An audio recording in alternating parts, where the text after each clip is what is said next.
Muy bien, buenas tardes o buenas noches. Me gustaría que pusieran la última estrofa de esa canción que cantamos al final ahí en la pantalla. Saludamos a todos los hermanos y amigos que nos están siguiendo de diferentes lugares y oramos para que Dios les bendiga ricamente. Elizabeth les manda muchos saludos para todos. Ella está bien, pero bueno, hoy prefirió quedarse en casa, así que está participando a través de la pantalla. Saben que escuchaba esta canción y estaba sentado acá y como hace años ya que nos sentamos acá, estaba el teclado ahí antes y atrás nuestro estaban Secundino y Isabel y que están mirando ahora. Y siempre en esa expresión, mi sostén es Jesús, creo que varios se acuerdan de ese grito bien desarrollado que hacía Secundino, ¿no? Cantando esa expresión, así que es bueno recordarlos y les mandamos un saludo muy grande a ellos en esta noche. Y a todos los hermanos que están siguiendo de diferentes lugares. Esta última estrofa de este coro, yo soy muy débil, pero en ti soy fuerte. Nunca en la lucha desmayar podré, si tú estás conmigo, ni a la misma muerte temeré. Saben que estos días hemos recibido una serie de devocionales que, no sé, si alguien se tomara el trabajo de hacer un hilo conductor, por así decirlo, de todas las temáticas, como que hubieron varias cosas que nos llevaban siempre a tener determinada precaución de memoria. Digo, por ejemplo, hoy Martín nos hacía pensar en que cuidáramos nuestro corazón, porque ese es el secreto, ¿no? Abel nos tiró esa expresión, no te preocupes por nada. Miren quién para decir eso, ¿no? Y él mismo lo dice en el devocional.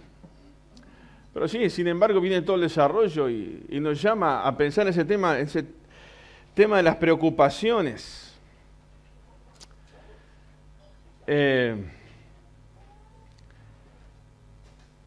También Mauricio nos hacía pensar un par de devocionales sobre el hijo pródigo, sobre el cuidado de estar lejos y la necesidad de volver. Y con el cuidado de que estar cerca y no terminar lejos. También yo compartí un día el devocional con el tema ese del síndrome de burnout. Y fue apenas un pensamiento, porque en 10 minutos uno no puede desarrollar nunca una temática tan profunda y tan grande como esto. Pero me llamó mucho la atención algunas reacciones frente a este tema. Yo no sé, cada uno que manda un devocional recibe por ahí comentarios y cosas más personal, ¿no? Y la verdad que me asombró la repercusión de ese devocional. Y ya he tenido por lo menos 3 conversaciones muy profundas con diferentes hermanos. Y algunas que están en agenda. Pero una de las cosas que descubrí, no sé si es la palabra correcta, pero que sí constaté, es que es difícil para las personas encontrar ambientes y personas con quienes abrir su corazón y hablar seriamente. Personas espirituales que realmente puedan dedicar tiempo y que sabemos que el tiempo es oro hoy en día, siempre fue. Pero en varias de estas conversaciones, algunas que fueron telefónicamente, hay un error muy importante y que a la vez es muy peligroso. Y es esa expresión que dice, no, yo no quiero hablar porque no quiero molestar. Ese es un pensamiento bien de la carne, bien humano, bien como para escondernos detrás de esa situación y decir, bueno, no voy a hablar. Pero cuando llega el punto en que no se habla a tiempo, después es muy difícil, no digo imposible, pero es más difícil tratar de ayudar en ese tema. Y conversamos un poquito sobre ese síndrome de burnout, del síndrome del quemado, el que está quemado interiormente. En criollo diríamos otra palabrita un poco más fuerte, pero no la vamos a decir. Hace un tiempo atrás, ya varios años, me tocó dar una charla para liderazgo y el tema era pastoreo de pastores. Qué difícil esto, ¿no? Pastorear a los pastores o pastorear un liderazgo. Y estoy hablando de liderazgo, ¿cómo decirlo para que no quede feo? Del más responsable de la iglesia, los ancianos, los pastores. Y qué bravo que es esto. Simplemente un paréntesis, cuando el liderazgo o el pastorado de una iglesia no se deja pastorear y no se deja cuidar espiritualmente, es muy probable que esté llamado al fracaso. Y los grandes fracasos en la historia de la iglesia, sin duda, es porque el liderazgo no se ha dejado pastorear. Y esto tiene que ver a todo nivel, liderazgo a todo nivel también lo podemos aplicar. Años después, me acuerdo que en una conferencia en el Hospital Evangélico escuchamos un doctor Palomino, capaz que alguien que trabaja en el hospital acá se acuerda de él, lo conoce, un creyente de la Iglesia Bautista en Asunción del Paraguay, que es el director de la Clínica Bautista de Asunción. Y él tuvo unas charlas acá en el Hospital Evangélico y habló sobre, el tema era cuidando a los que cuidan. Y bueno, de alguna manera tiene que ver con eso, pastoreando a los que pastorean. Y hablando sobre todo el tema de la parte emocional, el desgaste de estar cuidando continuamente a alguien, el desgaste que eso produce en aquel que tiene que estar haciendo esa tarea, ya sea en la salud como también sea a nivel familiar, en la casa o un vecino o una familia o un familiar. Ahora, creo que en este momento esas serían charlas muy importantes para todo el personal de salud. Cuidando a los que cuidan, sin duda. Y nosotros también, mientras no podemos dar una charla de esas, sí podemos orar por aquellos que están trabajando y vinculados a la salud y quizás no tanto criticar, ¿no? Porque a veces el uruguayo es muy criticón. El otro día alguien me decía esto, no voy a decir quién, pero me decía, le salvamos la vida del COVID, pues estuvo gravísima y se está quejando por una pequeña éscara en un... Entonces uno dice, qué poco agradecidos que somos a veces, ¿no? Y somos muy de quejarnos.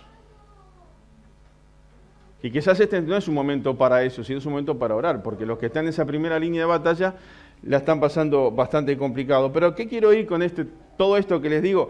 Cuando salió ese devocional, me empezaron a llegar otras cosas. Me dijeron, mirá, fíjate en otros síndromes. Y entonces empecé a mirar. Y alguien me dice, el síndrome de languidez. Yo dije, bueno, ¿y esto qué es? Cuando me dijeron eso, ¿vieron cuando toman mate? No sé si a ustedes les parece. Les pasa, cuando uno toma mate sin comer nada, al principio como que siente ese vacío en el estómago, algo que necesita. Y yo me vino a la mente eso. Pero la persona que me dijo esto está escuchando ahora. Fui a la fuente que me dijo, y salió un informe en el diario New York Times. Y miren, voy a leerles algunas frases. Dice, ese informe catalogó a la languidez como la emoción del 2021, del año 21. Explicando cómo se siente la persona, ¿no? Explicando que se siente como si la persona se estuviera arrastrando para pasar los días, mirando la vida a través de un parabrisas empañado. Si fuera un color, la languidez representaría el gris. Es una emoción en la cual predomina la falta de motivación. Hay una disminución en el disfrute y una pérdida en el sentido de las cosas. parecido a un aburrimiento mezclado con pocas energías.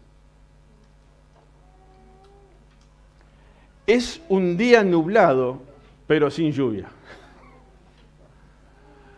Y bueno, capaz que uno, porque estos son de los síndromes post-COVID, cosas que van a quedar después de esta pandemia a nivel mundial. Y yo qué sé, capaz que a veces nos podemos identificar con alguna de estas cosas, ¿no? Como que arrastramos el día, y capaz que aquellos que manejamos sabemos lo que es mirar a través de un parabrisas empañado. No se ve nada con certeza.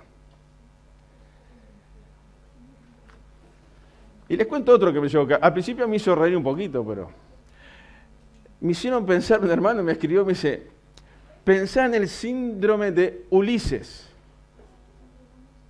Yo dije, bueno, acá este se fue. No sé si alguien escuchó esto. Después me puse a mirar, y hay síndrome para todos los gustos, para todos los colores, para lo que se le ocurra, ¿no?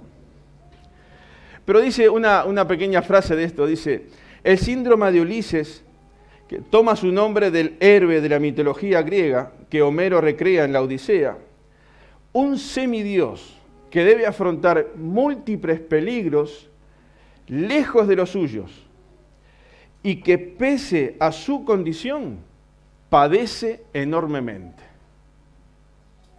Esto es, bueno, como que alguien que está peleando lejos de sus amistades, de su lugar de confort, por así decirlo, pero para la mitología griega es como un semidios que tiene un gran poder, pero que pierde de vista quién es. Y por perder de vista quién es, padece más y sufre más de lo necesario. Y yo dije, bueno, pero a veces al cristiano no está tan lejos de esto, nos pasa esto. A veces nosotros sufrimos y pasamos por situaciones difíciles y nos olvidamos de quiénes somos. No quiénes somos de lo que marcan las cédulas, sino de la posición que ocupamos, que somos hijos de Dios. Y vamos a padecer y van a haber situaciones difíciles en contexto de nuestro confort, de nuestra familia, de nuestro lugar, y capaz que a veces en lugares un poco más remotos y tenemos que padecer y sufrir determinadas cosas, pero nunca te olvides quién sos. Sos un hijo de Dios y Dios siempre está igualmente en todos lugares. Entonces uno piensa en todas estas cosas. Y frente a la reacción, permítanme esta expresión, sobre ese pequeño devocional, me quedé pensando en esto, porque esto es como un termómetro. Hoy se está hablando de que post pandemia la sociedad va a ser diferente. Y nosotros tenemos que prepararnos para esa diferencia. Y otro síndrome que me pasaron por ahí, que eso fue antes de esto, fue el síndrome de la cabaña, que creo que es más conocido. Y cuando me puse a leer ahí algo, lo habían titulado, decía un título, cuando la libertad pasa a ser un problema.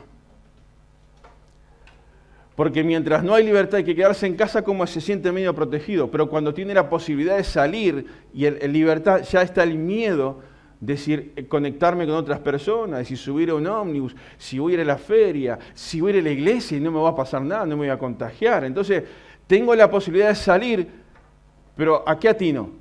A quedarme encerrado. Entonces la libertad pasa a ser un problema. Ahora, nosotros somos integrantes de una sociedad que también pasamos todas estas cosas. Y lo que yo quiero pensar, hermanos, en esta noche es, ¿qué tanto nos está afectando todas estas cosas? Y cuando llegue el momento de salir realmente y que esto termine, si Dios lo permite, ¿cuál va a ser nuestra reacción? Porque a veces consciente o inconscientemente como que podemos frenarnos si no preparamos nuestro corazón, nuestra mente y nuestra idea de cómo seguir avanzando. Porque hay mucha gente, por eso dicen que la sociedad va a cambiar totalmente. Mucha gente va a seguir con ese peso. Pero tú y yo hemos sido llamados a libertad. Y la libertad que tenemos en Cristo. Y que estas cosas no nos aten, nos limiten y nos podamos ser utilizados por Dios para su gloria como Él nos quiere utilizar. Porque el enemigo puede ser muy astuto, utilizar todo este sistema para tenernos quietitos, tranquilos ahí. Y cuando pensaba todo esto, vino a mi mente un pasaje que hemos hablado muchas veces. Primera Reyes capítulo 19. Elías. Y quiero ver en estos pasajes, en esta experiencia de Elías, ¿cuál fue el trato que Dios tuvo con Elías? Y hermanos, miren, algo que quisiera que quedara bien claro es que nosotros tenemos que dejar que Dios trate con nosotros, que Dios trabaje con nosotros. Es más, no es solamente dejar que lo haga, sino que necesitamos que Dios trabaje con nosotros. Y cuando uno lee detenidamente este episodio que vamos a leer de Elías, uno ve cómo Dios de a poquito va trabajando con Elías para prepararlo para seguir adelante y ser utilizado por Dios. Porque él viene de una gran victoria. Ahí cuando está con los profetas, con los Baales, cómo Dios se manifiesta, cómo Dios escucha el clamor, cómo Dios tiene el control de toda la situación y realmente la gente sale reconociendo que el Dios de Elías es el Dios de Israel. Fue una gran victoria. Pero después tuvo que huir por su vida, porque corría peligro su vida. Y ahí, cuando uno ve estas cosas que dijimos antes de los diferentes síndromes, parece que algunas cosas estas como que Elías las fue pasando de a poquito. Pero Dios fue trabajando en Elías de una forma especial. Y quizás, hermanos, en esta noche Dios tenga que trabajar en nosotros. Vamos a leer Primera Reyes capítulo 19. Ahí el versículo 1, para entrar un poco en el contexto. Dice, Acab dio a Jezabel la nueva de todo lo que Elías había hecho y de cómo había matado a espada a todos los profetas. Entonces envió Jezabel a Elías un mensajero diciendo, así me hagan los dioses y aún me añadan, si mañana a estas horas yo no he puesto tu persona como la de uno de ellos. La amenaza de una persona con poder sobre alguien que humanamente hablando no tenía ningún poder. No tenía chance Elías. Era una sentencia. Versículo 3, viendo pues el peligro, se fue y se levantó y se fue para salvar su vida, y vino a Beerseba, que está en Judá, y dejó allí a su criado, y él se fue por el desierto un día de camino, y vino y se sentó debajo de un enebro, y deseando morirse, dijo, basta ya, oh Jehová, quítame la vida, pues no soy yo mejor que mis padres. Miren, en este versículo 4, hay 6 cosas que simplemente las quiero mencionar rápidamente, que tienen que ver con este peligro de lo que estamos viviendo ahora. Por ejemplo, frente a la amenaza de su vida, de muerte que tenía Elías, él se fue a un lugar que se fue al desierto. Y el desierto tiene una característica. ¿Cuál es? ¿Qué es lo primero que vino a usted a su mente cuando empezamos en desierto? Soledad. Está bien, podemos pensar en calor, en arena, podemos pensar en un montón de cosas, pero lo primero es soledad, es desierto, estar solo. Y frente a esa amenaza, Elías cometió el error de irse a un lugar que solo. Y esto, hermanos, nos puede pasar. Cuidado con la soledad. Cuidado con la soledad. Dios dejó la iglesia para que convivamos en familia, como cantamos en esta canción, que nos hizo cantar José. Disfrutar de saber que tenemos que buscar quien pueda darnos un buen consejo, quien pueda orar por nosotros. No vivas solo. Y no intentes llevar adelante la vida espiritual en soledad. Ese no es el plan de Dios. Pero en segundo lugar nos muestra este versículo que Él se sentó. ¿Por qué uno se sienta generalmente después de caminar todo un día? ¿Qué le parece? Y estoy cansado. Todo un día desierto, caminando. Es lógico, me siento bajo un árbol, se sentó. Pero esto habla de cansancio. Y hermanos, si estamos en soledad y todavía cansancio, nos empezamos a quemar interiormente. Nos gana la frustración. Y fíjense, en esa situación de estar solo, cansado, en su corazón había un deseo. Y yo te pregunto, hermano, y yo me preguntaba cuando preparaba esto, ¿cuáles son los deseos que hay en mi corazón? ¿Cuáles son los deseos que hay en tu corazón? Con toda esta presión, con todas las cosas que nos están pasando, ¿qué es lo que deseamos? El devocional esta mañana, guarda tu corazón.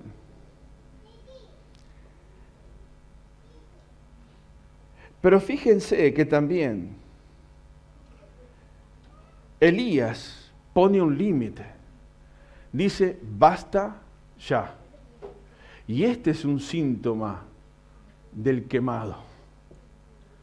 Este es un síntoma del que dice, no va más.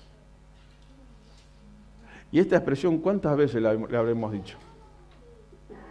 Basta, no va más. Elías pone un límite. Y está solo. Y está cansado. Y hay un deseo en su corazón. Marca un límite. Y en ese límite, cuando dice basta ya, expresa el deseo que está en su corazón. ¿Que cuál es? Quítame la vida.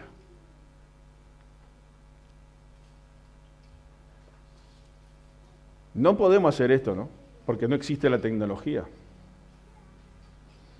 Pero si hubiera algo que, como hay en las computadoras, que uno puede ir para atrás en la memoria, en el historial, y si hubiera un aparato que nos pusiera en la cabeza así, iba a ver el historial de nuestros pensamientos hasta el día de hoy.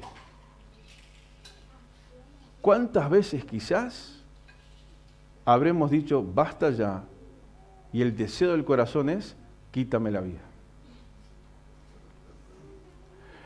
Capaz que si tuviéramos la tecnología para hacer eso nos podríamos sorprender de cuántas personas, cuántos creyentes en algún momento dijeron, Señor, quítame la vida. En sexto lugar, esto podríamos desarrollar un tema cada una de esas cosas, pero no es el tiempo. Pero encontramos algo más que demuestra Elías. Quítame la vida, pues no soy yo mejor que mis padres. ¿Y saben lo que veo ahí? Competencia.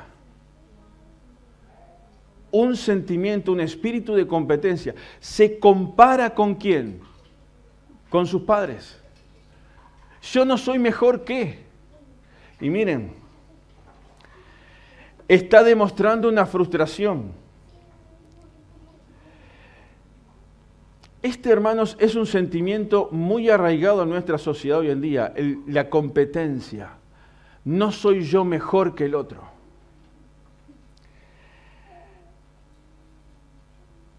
La competencia nos tiene que servir para motivarnos a avanzar, para crecer,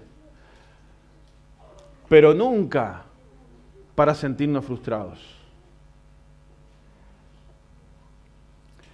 Los cristianos somos parte de esta sociedad, una sociedad exitista por excelencia. Hermanos, tengamos cuidado con esto, es un pequeño paréntesis y lo cierro rápidamente. Cuidado con el espíritu de competencia entre los creyentes. Cuidado con el espíritu de querer ser como aquel o como el otro, o ser mejor o ser peor. ¿Cómo me encantaría tocar el bajo tan bien como lo toca Freddy? Bueno, pero Freddy toca el bajo, está bien, yo tengo que hacer otra cosa.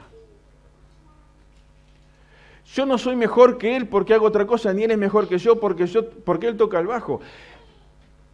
Es el complemento que la iglesia necesita. La obra de Dios se maneja de esa manera, no a la competencia. Y este ha sido otro de los grandes problemas a nivel de liderazgo, la competencia. Y fíjense hasta dónde llega ese sentimiento de frustración, cuando me quiero comparar con otro. Y a veces internamente en nuestro corazón está ese pensamiento, Dios le dio tantos dones a fulano y a mengano, ¿y a mí? Si pudiéramos traer ese aparato para ver el historial de vuelta, capaz que nos sorprenderíamos. Dios está mirando a Elías y en ningún momento Dios lo compara con nadie. ¿Y cómo se me va rápido el reloj? Dice versículo 5, y echándose debajo del enebro se quedó dormido, y aquí un ángel le tocó y le dijo, levántate y come. El cansancio fue tan grande que se quedó, ¿qué? Dormido. Y este es otro peligro, hermanos, ¿eh? Como dice el camarón que se duerme, se lo lleva la corriente. ¿Qué significa quedarte dormido? No estar alerta, es que perdés toda capacidad de pensar en el peligro que pueda estar alrededor. Solo en el desierto, ganas de morirse, sintiéndose inferior a otros, ahí se duerme. No te duermas. No te duermas, hermano, espiritualmente, porque el diablo puede jugar con nosotros. Cuando un creyente se duerme y se distrae espiritualmente, el diablo se hace un picnic. Las huestes espirituales de maldad que dice la Biblia con las cuales estamos luchando, se hace un picnic con nosotros. No te duermas.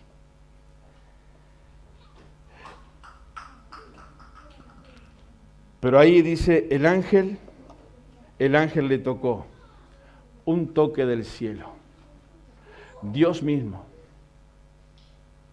El ángel de Jehová. Una manifestación especial, muy particular en ese momento. Un ángel se acerca a Dios, Dios se acerca, poner el nombre que quieras, interpretar lo que quieras. La cuestión es que era Dios mismo teniendo un trato especial ahí con Elías. Un toque del cielo. Y le habló. Podríamos decir un despertar del cielo. Dios está despertando a Elías. Y le dice, levántate y come. Y hermanos, en este momento que estamos pasando por esta situación, viene un futuro que no está tan lejano. Dios nos está diciendo ahora, escuchen, aliméntense espiritualmente, fortalezcanse, porque la cosa sigue, no termina acá. Y dice versículo 6, entonces él miró, y aquí a su cabecera una torta cocida sobre las ascuas, y una vasija de agua, y comió, y bebió, y volvió a dormirse. Dios tratando con Elías. Todavía no le exigió nada a Dios a Elías. Simplemente lo alimentó. Él se despertó y miró e identificó aquellas cosas que le hacían bien. Y hermanos, esto también es una enseñanza muy grande para nosotros. Cuando Dios te despierta y te quiere mostrar algo, tenemos que ser espiritualmente sabios y maduros para identificar las cosas buenas que Dios tiene para nosotros. Él tenía comida preparada, ya cocida, agua pronta para tomar, estaba allí.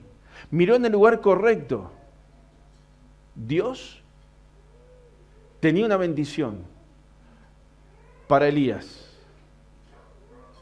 Y Elías escuchó en el momento justo. Pero seguimos con la lectura. Y dice versículo 7. Y volviendo el ángel de Jehová la segunda vez, lo tocó, diciendo, levántate y come, porque el largo camino te resta. Vuelve. Otra oportunidad. Dios tratando con Elías. Y esto es lo que decíamos al principio.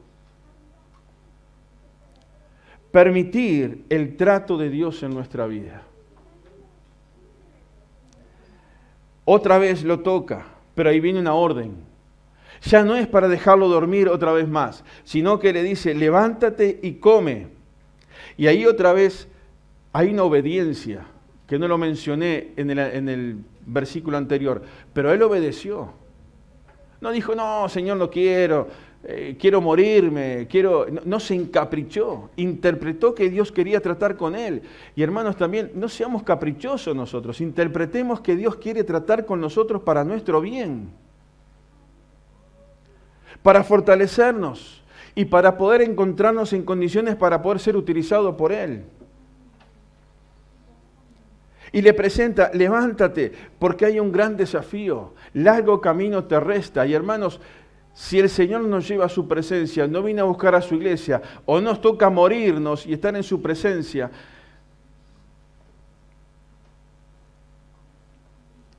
¿quién sabe cuánto camino nos queda por delante? Y yo te pregunto, ¿querés caminar o queremos caminar por el camino que nos queda por delante con ese síndrome de languidez arrastrando los días?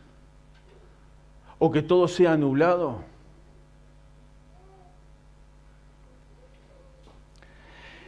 Ya no es tiempo para volver a dormir, es tiempo de moverse. Dice el versículo 8, se levantó pues y comió y bebió, y fortalecido con aquella comida, caminó 40 días y 40 noches hasta Horeb, el monte de Dios. Casi nada, ¿eh? Hay que caminar 40 días y 40 noches en el desierto. Solo, sin radio, sin un diario, sin una compañía. ¿Quién era la compañía que tenía? Era Dios. 40 días y 40... Nosotros leemos acá, qué fácil que decirlo, ¿no? Y capaz que decimos, si yo tengo que caminar 20 cuadras... Dios no lo fortaleció para caminar 20 cuadras. Dios le presentó, y no le dijo cuánto. Un largo camino te espera. 40 días y 40 noches. Hermanos, tendremos que caminar. Pero recordemos que no estamos caminando solo por un desierto. Elías, sin duda, sentía la fortaleza y el cuidado de Dios. Se levantó, obedeció, se fortaleció y caminó en la dirección correcta, porque hay que orientarse en el desierto también. Si bien ellos tenían experiencia, conocían el lugar, pero sabía dónde iba. Pero Dios sigue tratando con él. Y miren lo que dice el versículo 9. Y cuando llegó al monte Horeb, allí se metió en una cueva, donde pasó la noche. Y vino a él palabra de Jehová, el cual le dijo, ¿qué haces aquí, Elías? Yo no sé si a ustedes le da la misma sensación. Como diciendo, Elías, saliste de abajo de un enebro, desanimado, y te metes de vuelta en una cueva.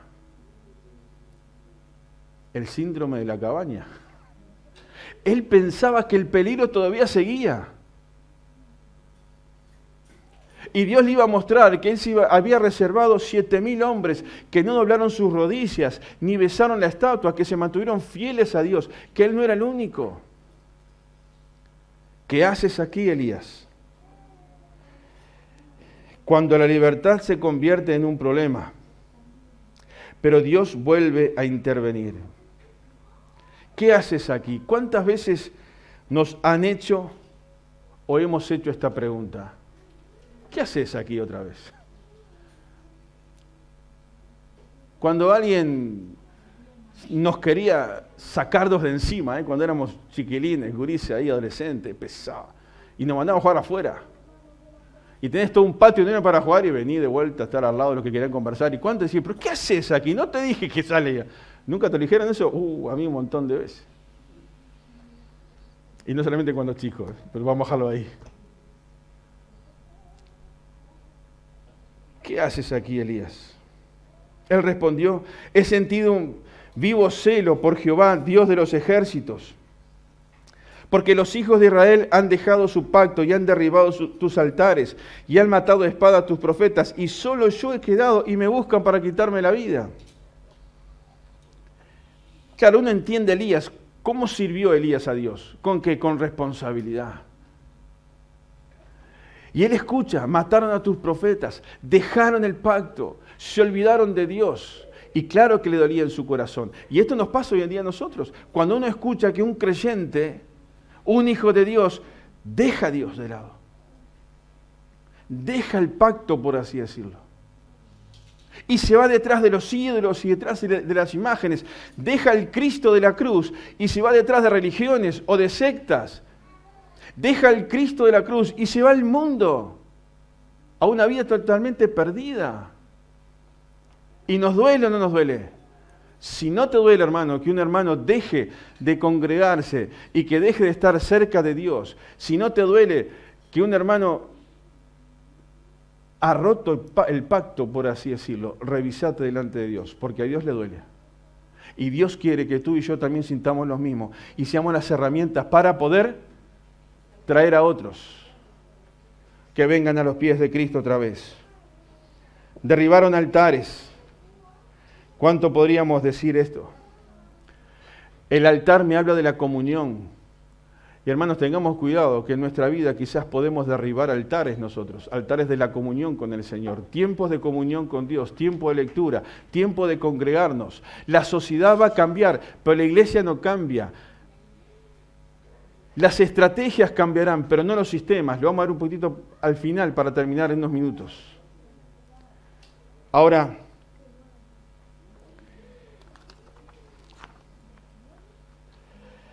el versículo 11, Dios le dice, sal fuera y ponte delante de Jehová. Y aquí que Jehová pasaba y un grande y poderoso viento que rompía los montes y quebraba las peñas delante de Jehová, pero Jehová no estaba en el viento. Y tras el viento un terremoto, pero Jehová no estaba en el terremoto. Y tras el terremoto un fuego, pero Jehová no estaba en el fuego. Y tras el fuego un silbo apacible y delicado. Y cuando lo oyó Elías, cubrió su rostro con su manto y salió y se puso a la puerta de la cueva. Y aquí vino a él una voz diciendo otra vez, ¿qué haces, Elías?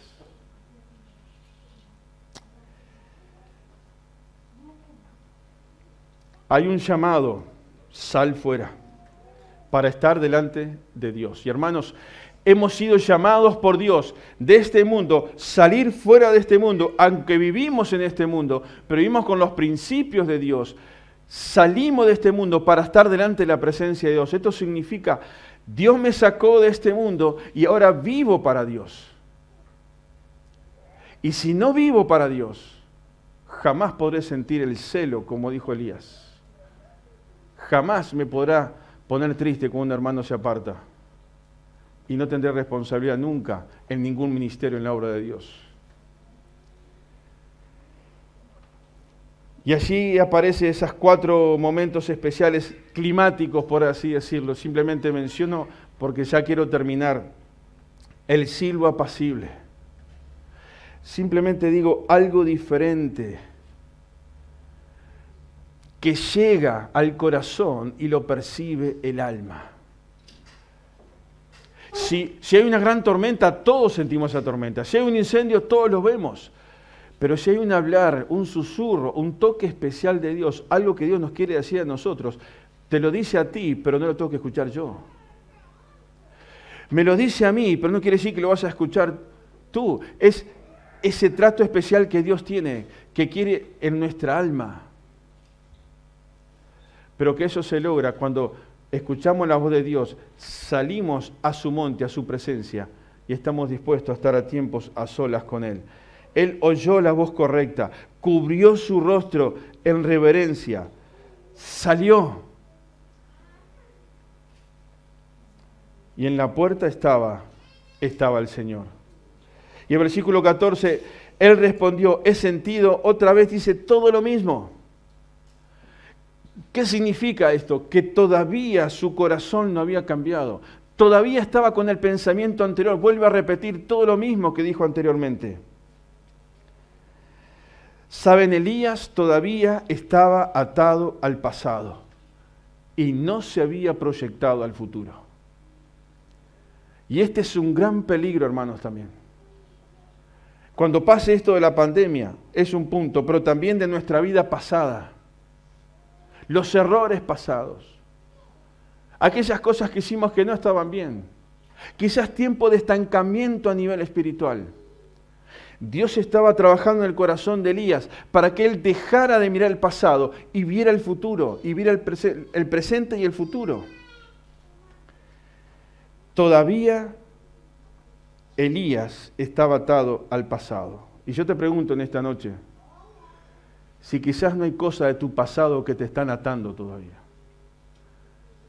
Y en esta noche necesitamos que Dios corte, que Dios rompa con ese pasado y nos enseñe a mirar hacia el futuro. Versículo 15, y le dijo Jehová, ve, vuélvete por tu camino, por el desierto de Damasco, y llegarás y ungirás a Hazael por rey de Siria. Ahí comienza un cambio, porque él empieza a volver sobre sus caminos para atrás, y Dios lo iba a utilizar nada más y nada menos que para ungir otro rey. Pero sin duda, para que él lograra eso, Dios tuvo que trabajar en la vida de Elías. Y Dios le dijo este secreto. Versículo 18, y yo haré que quede en Israel 7,000 cuyas rodillas no se doblaron ante Baal y cuyas bocas no lo besaron. Hermanos, somos mucho más de lo que pensamos. El pueblo de Dios es mucho más de lo que pensamos. Hay un pueblo de Dios muy grande en todo el país, en toda la ciudad, en todo el mundo. Hombres y mujeres que adoran a Dios y que vivimos para Él. Quiero ser de esos 7,000, por decirlo de alguna manera, que Dios encuentre que soy fiel, que no me inclino frente a un sistema y que la pandemia y todas las cosas que están pasando no me van a estancar, sino que voy a seguir adelante.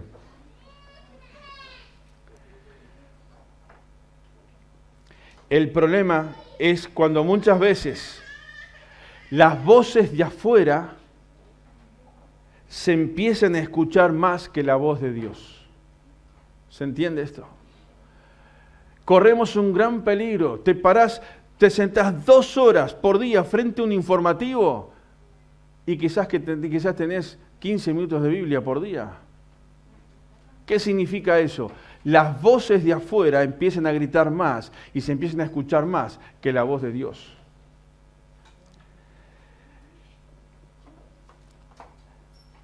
Para la sociedad hay un cambio de sistema. La iglesia y el creyente cambia la estrategia, pero el sistema de la iglesia lo establece Dios y eso no cambia. Uno podrá decir, pero ¿qué diferencia hay entre estrategia y sistema? Miren, sistema, fui al diccionario y dice conjunto ordenado de normas y procedimientos que regulan el funcionamiento de un grupo o colectividad. El sistema de cómo tiene que funcionar la iglesia, antes de la pandemia, durante la pandemia, después de la pandemia, la iglesia tiene que funcionar igual. La iglesia no es virtual. La iglesia es esto. Y este sistema lo implantó Dios y esto no puede cambiar. Tenemos que cambiar, sí, las estrategias. Y la estrategia, dice el diccionario, serie de acciones muy meditadas, encaminadas hacia un fin determinado. O sea, ¿cómo yo logro ese fin? Pero el sistema de la iglesia lo ha puesto Dios y eso no puede cambiar. Y tú y yo somos responsables de eso. De disfrutar de esta iglesia, de disfrutar de la iglesia de Dios, de estar en sus manos, de saber que nos acompaña. No estamos solos. Preparémonos para ver qué es lo que Dios quiere. No te quedes como Elías mirando el pasado, de lo que la amenaza de muerte, sino agárrate de la promesa de lo que Dios va a hacer, como Dios lo llevó a Elías a pensar en el futuro. Y termino con el versículo de Isaías 57, versículo 15, que dice estas palabras: porque así dijo el alto y sublime, el que habita la eternidad y cuyo nombre es el Santo. Yo habito en la altura y la santidad, y con el quebrantado y humilde de espíritu, para hacer vivir el espíritu de los humildes y para vivificar el corazón de los quebrantados. El versículo 18 dice, he visto sus caminos. Qué lindo, hermanos. Dios ha visto nuestro camino, ve nuestro camino, sabe cómo estamos viviendo, lo que estamos pasando, lo que hay en nuestro corazón, nuestras preocupaciones, las está viendo a la perfección. Dice, pero le sanaré física y espiritualmente. Lo creemos. Y le pastorearé la necesidad de ser pastoreados, de ser cuidados. No te encierres. Y le daré consuelo y a sus enlutados. Y el versículo 19 dice, produciré frutos de labios. Paz, paz al que está lejos y al cercano, dijo Jehová, y lo sanaré. Hermanos, perdonen que me extendí un poquito más, pero hay mucho, sin duda. Cuidemos nuestro corazón. Dios quiere ponernos paz. Dios quiere que nos desprendamos del futuro, del pasado, y nos concentremos en el futuro que Dios tiene para nosotros. Él quiere poner paz en nuestra vida, consolar, animar, fortalecer y sanar cualquier herida que hay en el corazón. Vamos a orar. Señor, queremos darte gracias porque tú estás en nuestra vida. Padre, queremos ponernos en tus manos como iglesia y pensar en los que estamos acá, pero aquellos que están escuchando en sus hogares, otros que escucharán en otro momento. Señor, para que tu presencia pueda llenar el corazón de cada uno de tus hijos. Y Padre, que no permitas que nada de estas cosas que están atentando contra tu pueblo nos afecten de tal manera que no podamos cumplir con el propósito para lo cual tú nos has dejado en este mundo. Pero Padre, fortalece, anima, sana corazones. Padre, que con claridad podamos escuchar tu voz y podamos sentir que tú tienes cosas especiales para nosotros. Padre, anima a tu iglesia, fortalece, ayúdanos a cuidarnos mutuamente, a sentir la necesidad de ser pastoreados, a sentir la necesidad de pastorear, de cuidar. Padre, gracias por ese toque del cielo. Gracias por ese llamado del cielo. Gracias porque tú nos conoces y sabes lo que hay en nuestro pensamiento y en nuestro corazón en esta hora. Pero Padre, queremos escuchar tu voz diciendo, sal fuera. No te quedes encerrado. De distintas experiencias, de distintas situaciones, cosas que nos preocupan, que nos entristecen. Pero Padre, queremos como pueblo tuyo ponerlas en tus manos y poder levantarnos y caminar. No vamos a ungir a ningún rey, pero lo que sí estamos seguros es que estamos sirviendo al gran rey, que nos acompaña, que nos cuida, que nos fortalece, que nos anima y nos muestra, tenemos mucho para hacer, pero nunca solos, sino siempre con tu compañía. Que el Espíritu Santo pueda moverse con libertad en medio nuestro y pongamos nuestra vida plenamente en tus manos. A ti sea la gloria, la honra y el poder por todos los siglos. Y oramos en el nombre precioso del Señor Jesús. Amén, Señor.